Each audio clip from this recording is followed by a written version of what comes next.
the man looking after the olive trees and the sycamore trees, that fruit might come from them. And so the Lord of grace is there to bring forth fruit in our life. And it says he's the Gerarite. That means an enclosure, a locked-in situation.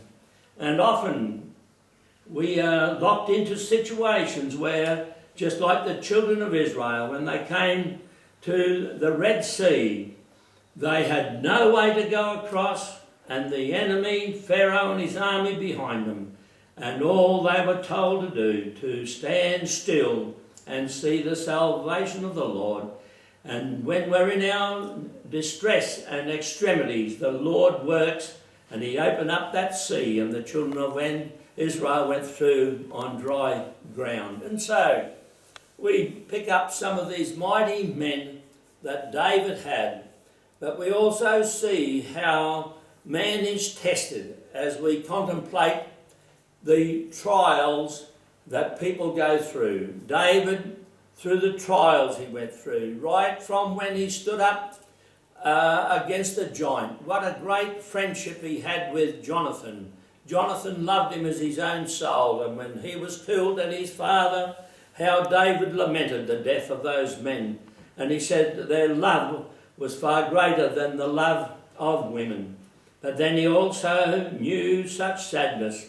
His own son rose up against him, and then Ahithophel to go across with his rebellious son and to be a counsellor for him.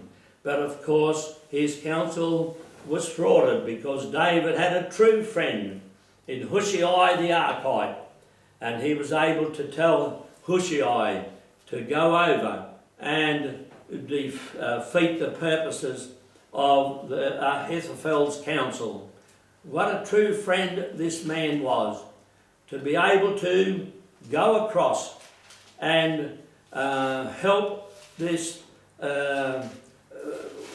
work that David was involved with, to be able to have this man, as David was going up the Mount of Olives, heading up the ascent of it, and weeping as he went up. His head was covered, and he was barefoot in 2 Samuel chapter 15 and verse 30. And all the people who were with him covered every man his head, and they went up weeping as they went up. And then one told David that Ahithophel is among the conspirators with Absalom. And David said, "O Lord, I pray thee, turn the counsel of Ahithophel into foolishness." Here's an urgent prayer, if there were ever an urgent prayer. But what happened? It says that prayer was answered in such a way that David perceived that God was answering it.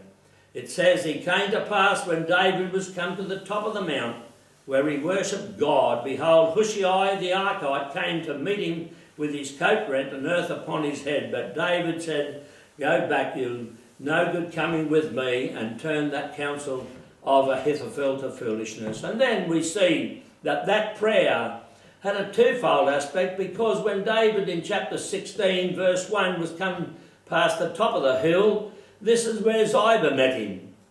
And Ziba in his deceitfulness had brought all that food and the bottles of wine and the summer fruits for David to eat, for Mephibosheth had really set that aside for him to bring it. And that was necessary. God not only gives an answer, an immediate need for us, but often a further need. There was need for food, and it was met at that same period of time. So how good is the God we adore, our faithful, unchangeable friend, whose love is as great as his power, who knows neither measure nor end. How we can trust him that he is there to deliver us and to be with us. And he said, "I'll never forsake you nor abandon you." He'll never be deceitful in his workings with us as man might be. And he will always be there as our true friend. And so David had many experiences in life. And this chart just shows some of those things that had taken place, some of the men that we have on it. But also it teaches us that though David had sinned, he put things right with God.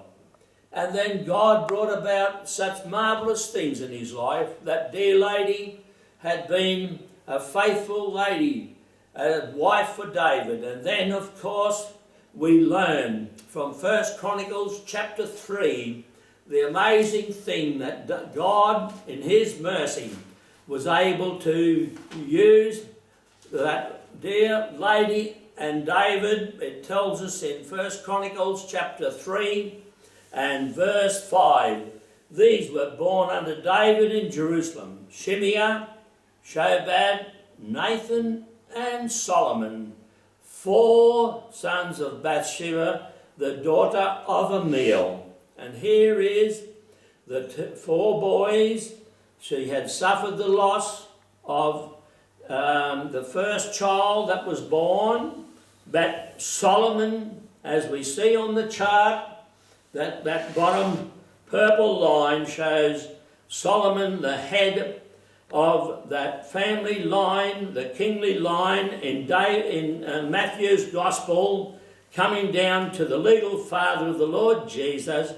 But then we find the top line is the line that comes through Nathan, the other son of Bathsheba. And this lad is the headline of the family tree of Mary, the mother of the Lord Jesus himself. And so God, in his gracious dealings with mankind, though man sins, God is able, as men put things right, be able to bring glory and blessing out of it. David was greatly blessed. His life, though it was a life where many wars he had to fight, and yet he was blessed of God to such a point that looking ahead, the Messiah was brought in through his family tree. And so that little chart there that we have showing those things of David, we show how that the men that David had to help him in the kingdom. And then we have the blessing that Solomon was then the next king after David, one of the wisest men of his day. So Solomon then became the king after David, the king of Judah, Israel. Now, we may just see some of those things there, and then our next chart brings out an exploded view of the divided kingdom, the kings of Judah and the kings of Israel, with a timeline to see how they fit in. So we will look at that in our next session.